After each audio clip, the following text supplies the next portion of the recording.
Hello everyone, welcome to my channel English Vinglish. This is Swathi teacher.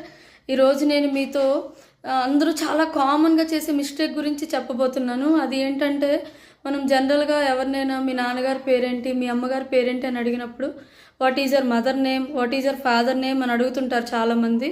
అది తప్పండి. అది ఒకరికి సంబంధించిన పేరు కదా, వాళ్ళకి సంబంధించింది కదా.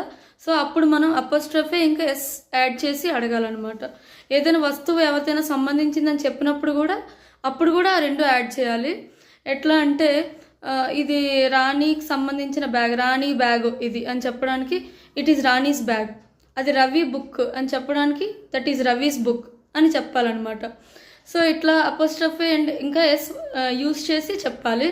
సో ఈసారి మీరు ఎవరిదైనా పేర్లు అడిగినప్పుడు నాన్నగారి పేరు, అమ్మగారి పేరు, what is your father's name, what is your mother's name అని అడగండి. చాలామంది ఇది ప్లూరల్ ఏమో అనుకుంటారు, ఒక ఫాదరే కదా, ఇంతమంది ఫాదర్లు కాదు కదా అనుకుంటారు. అట్లా కాదు.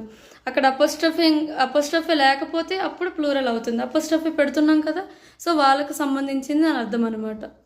So correct your mistake from now. Right? Hit the like button and subscribe my channel.